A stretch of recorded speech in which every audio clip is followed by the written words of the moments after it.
আরো কঠিন প্রশ্ন করো, মদিনা উত্তম নাকি জান্নাত উত্তম? একটু জবান খুলে বলি সুবহানাল্লাহ। হুজুর আসলে তো কথা, মদিনা নাকি জান্নাত? আমি বললাম এইদিকে আসো। আহলে বাইতের অন্যতম একজন সদস্য ছিল ইমাম বাকর রাহমাতুল্লাহ আলাইহ। তিনি একদিন বসা, পাশে একজন তাবি ছিল দাউদ তাই, তিনিও বসা। ইমাম বাকর বলে, আমি গতকালকে মক্কা থেকে এসেছি, আর নাজরু ইলাল কাবা, কাবার দিকে তাকিয়ে, কাবার দিকে তাকালে সে জান্নাতি। বলে কেন? মান ক্বালা লা ইলাহা ইল্লাল্লাহ ফাদাখালাল জান্নাহ, যে লা ইলাহা ইল্লাল্লাহ পড়েছে যে জান্নাতে প্রবেশ করেছে। আমি শুধু লা ইলাহা ইল্লাল্লাহ পড়ছি এমনটা নয়, আমি কাবা শরীফ পর্যন্ত দেখে ফেলেছি। হে দাউদ তাই, আমার সাথে তুমি আমিন বলো, আমি যে জান্নাতি।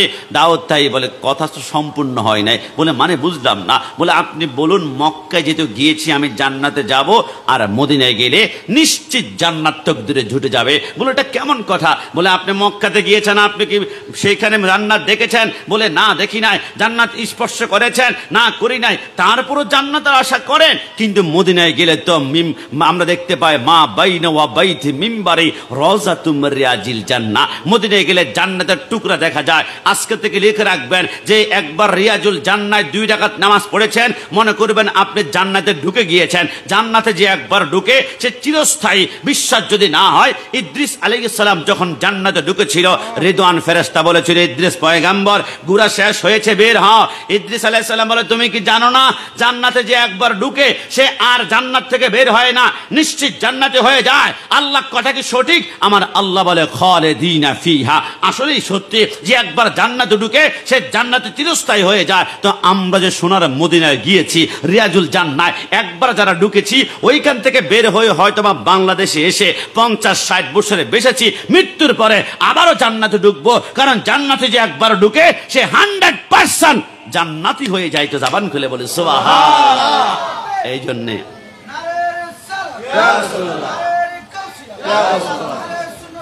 এই জন্যে আশেক বলে হামনে, এই জন্য আশেক বলে হামনে মানা কে জান্নাত বহুত হি হাসি, छोड़ कर हम मदीना ना जाए कहीं, यूं तो जन्नत में सब है मदीना नहीं, মদিনা মে জান্নাত মौजूद है।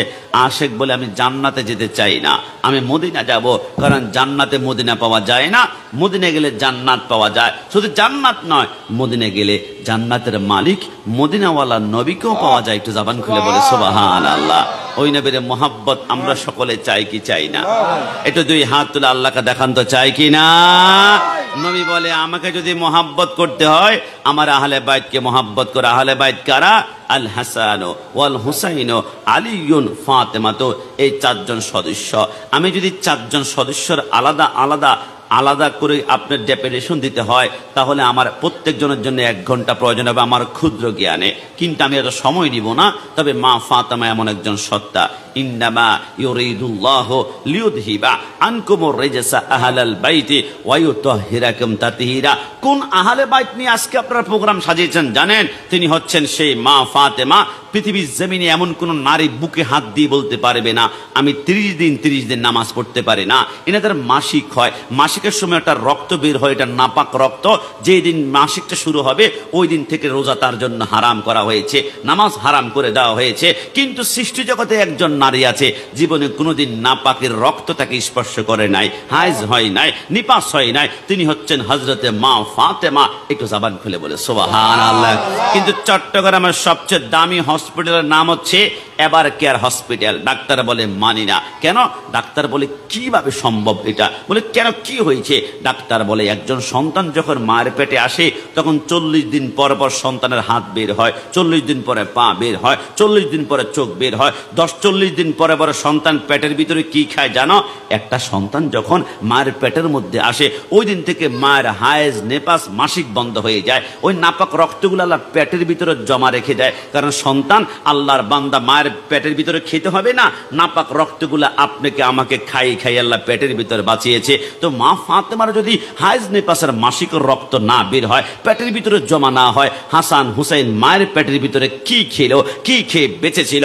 আলা হযরত বলে, তাহলে শুনি নাও। তেরে নসলে পাক মে হে বাচ্চা বাচ্চা নূরে কা, তু হে আইনে নূরে তেরা, সব ঘরানা নূর কা।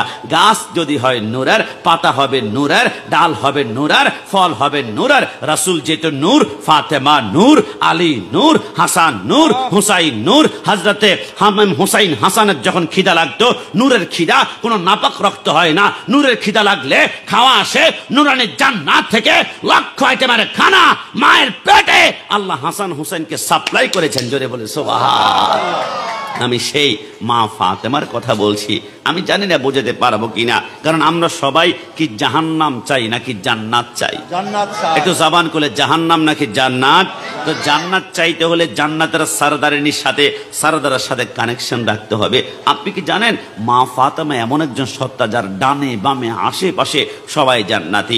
মা ফাতেমার আব্বাজান রাহমাতুল্লিল আলামিন জান্নাতি, তিনার মা হযরতে মা খাদিজা রাদিয়াল্লাহু তাআলা আনহা জান্নাতি, তিনার স্বামী মাওলা আলী জান্নাতি। মা ফাতেমার দুই সন্তান হাসান হুসাইন জান্নাতের যুবকদের সরদার। আর শুধু তাই নয়, মা ফাতেমার দুলাভাই নাম হচ্ছে হযরত উসমান গনি রাদিয়াল্লাহু তাআলা আনহু, তিনি জান্নাতি। তো আশেপাশে সবাই যেহেতু জান্নাতি, আমরা আহলে বাইত ফাতেমা রাদিয়াল্লাহু তাআলা আনহাকে মহব্বত করে বাগান সাজিয়েছি, আমরাও জান্নাতের আশা করতে পারি। কথা বলো ঠিক কিনা?